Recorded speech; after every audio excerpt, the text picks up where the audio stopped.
مفتی نوید عباسی صاحب کوئی غلط بات تو نہیں کہہ رہے، وہ یہی کہہ رہے ہیں نا کہ کچھ چینجز ہونے چاہیے دور جدید کے حوالے سے، تقاضے کو دیکھا جائے، پھر یہ کہ صاحبزادگی کا جو نظام ہے کہ جی محتمم چلا گیا تو اس کے بچے ہی اب وارث ہوں گے، کیوں؟ کوئی ملک ہے، کوئی سلطنت ہے، کوئی بادشاہ ہے، یہ کب بدلے گا نظام؟ آپ نے جو سوال کیا نا، یہ جو صاحبزادگی والا سلسلہ ہے، یہ دراصل امت کو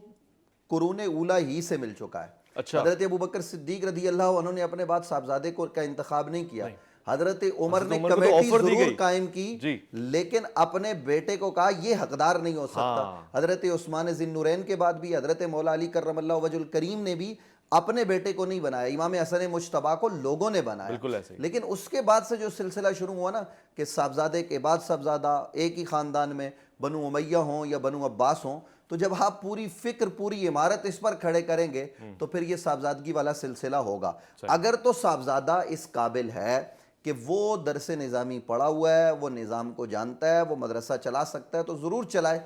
اور اگر یہ نہیں کر سکتا تو پھر ایسے شخص کی جگہ پر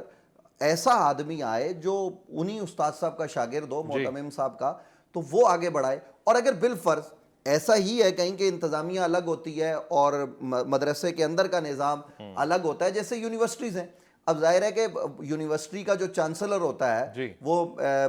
گورنر ہوتا ہے یا وزیر اعلیٰ ہوتا ہے، آج کل کے قانون کے مطابق پہلے گورنر ہوتے تھے، اب وزیر اعلیٰ ہیں۔ تو بعض وزیر اعلیٰ ایسے ہوتے ہیں جو ایک لفظ نہیں پڑھا سکتے، وہ چانسلر تو ہوتا ہے لیکن سارا نظام وائس چانسلر دیکھتا ہے، وہ پڑھا بھی سکتا ہے، وہ ساری یونیورسٹی کے شعبہ جات کو بھی چیک کر سکتا ہے۔ تو اس طرح سے اگر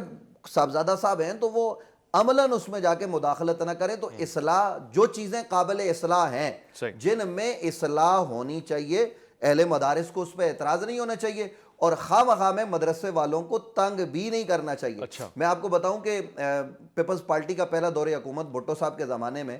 یہ مدرسوں کو جو ہے نا وہ لینے کی کوشش کی گئی، تو سیدی ضیاء الامت پیر محمد کرم شاہ الازہری رحمۃ اللہ تعالی علیہ نے فرمایا تھا اس موقع پر کہ یہ مدرسہ بلڈنگ سب لے لیں۔ یہ کیا سمجھتے ہیں کہ یہ مدرسہ اس بلڈنگ کا نام ہے؟ میں اس درخت کے نیچے بیٹھ جاؤں گا، پڑھاؤں گا، مدرسہ کسی بلڈنگ کا نام نہیں، استاد اور شاگرد کے تعلق کا نام ہے۔ تو اساتذہ گھر میں بیٹھ کے پڑھائیں، پہلے زمانے میں بھی ایسا ہوتا تھا، یہ سلسلہ کبھی رکے گا نہیں۔